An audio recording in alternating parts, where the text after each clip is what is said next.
Welcome back. We thank you so much for staying with us here on SA Today. Now, the Environment Department has developed a 10-year strategy plan to guide the country's climate change adaptation policies and actions.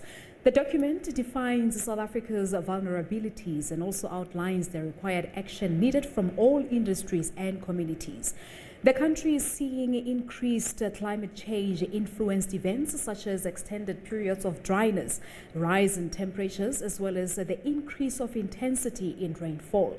As signatory to the Paris Agreement on Climate Change, South Africa is committed to ensuring that it has all the mechanisms to adapt to not only to the weather changes but also to the effects that comes with it. Joining us now via Zoom to discuss the National Climate Change Adaptation Strategy is the Minister of Environment, Forestries and Fisheries, Barbara Creecy. Minister, good afternoon to you. Thank you so much for joining us here on the SABC News channel. Good afternoon, Palesa, and greetings to all your viewers. We thank you so much for your time. So maybe we should start from the beginning, Minister. When we talk of climate change adaptations, what exactly do we mean? Well, I think where we need to start, Palesa, is just to explain what we mean by climate change. And I think by climate change, what we are talking about is a whole series of extreme weather events that we are seeing at present.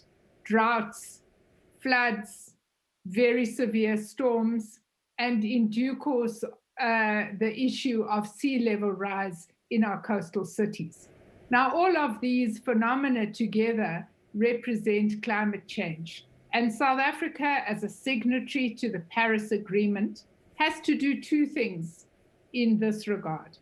First of all, we have to make our own contribution to reducing greenhouse gases, which are the primary cause of global warming and climate change. And secondly, given the fact that climate change is already happening, we have to find ways to make our country, our communities, and our industries more climate resilient.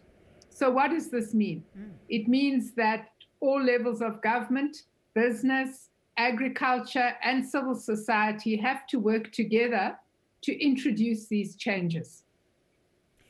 We need changes to our building laws and our built environment regulations to make our human structures more climate resilient.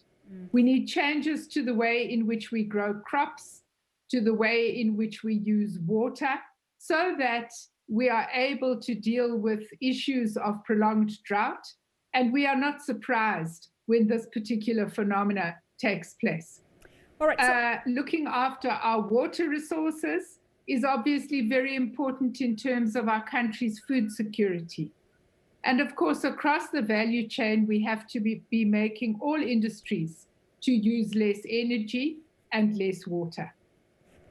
All right, so the strategy's actions, Minister, are focused on human and economic resilience. Talk to us about the kind of support that the department will be offering to communities which are the most vulnerable, and also maybe touch a bit on the pressure that will be exerted perhaps on private and public sectors to create and adhere to adaptation programs. Well, I think that obviously, first and foremost, we have to be doing more research into issues such as what kinds of crops will be resilient. Obviously, we're working very closely with the Department of Agriculture.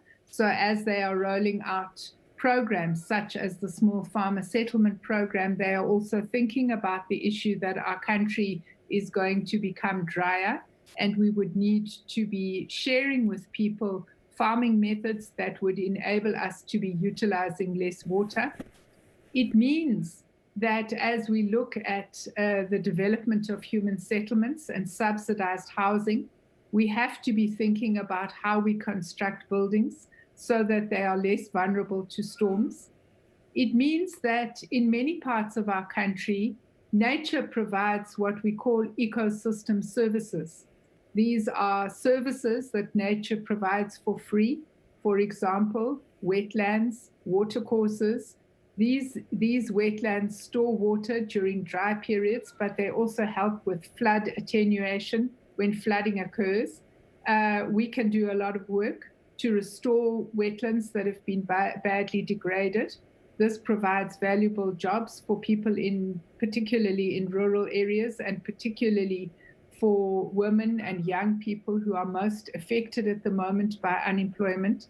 But it also helps to make communities more resilient to extreme weather events. But I think also the question is or are our communities really aware of this climate change? Because I think one important aspect to all of this is the education and perhaps the information impact around climate change. It seems to be sort of a sidelined issue, Minister. I don't know if you would agree with me that in many communities, as the country faces a high unemployment rates, poverty and crime, is your department perhaps working on some education campaigns or activations, so to say, which can sort of educate our people to learn about climate change, to learn that it is a major factor in their lives, which can also impact them directly and indirectly? Do you have such programs or activations programs? Yes, we do public education programs in our environmental programs. But in this particular year, we had planned with the South African Weather Service, not just to have a situation where we're predicting weather, but also to have outreach programs where we were educating communities about why certain weather phenomena occur. Obviously, the COVID-19 pandemic has put those programs temporarily on the back burner. But I couldn't agree with you more, Palesa, that it's very important that we get out there on the ground and we help those who are most at risk. And we know that people who live in impoverished communities, and particularly women who in many rural areas are responsible for land use and crop production, it's very, very important that we should be helping them to understand some of the challenges that lie ahead. Indeed. And also I think an important aspect to the conversation as well is consultations with big polluters such as your mining companies and others. What conversations are you having with the Minister? Are they on board to assume roles that will complement this plan that we're discussing? Well, I think that's a very important issue as well, Palesa, and it relates to what I said before about South Africa contributing to reducing carbon emissions.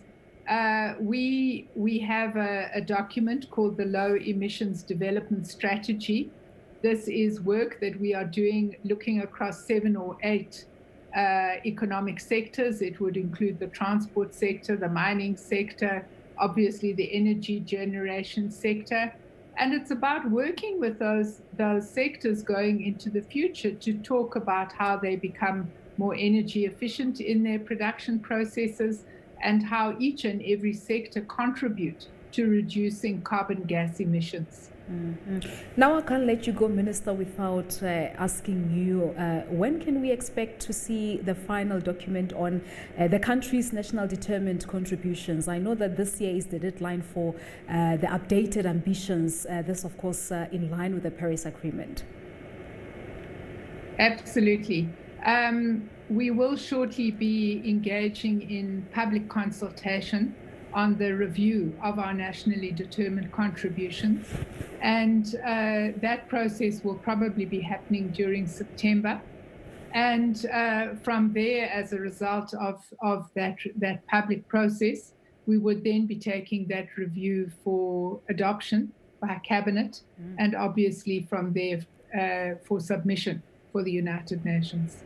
Very interesting indeed. Minister, well, we thank you so much for your time. Thank you very much. All right. Thank you so much there to Minister Barbara Creecy. She's the Minister for Environment, Forestries and Fisheries, talking to us about the 10-year strategy plan that's aimed at guiding the country's climate change, talking also about the Paris Agreement.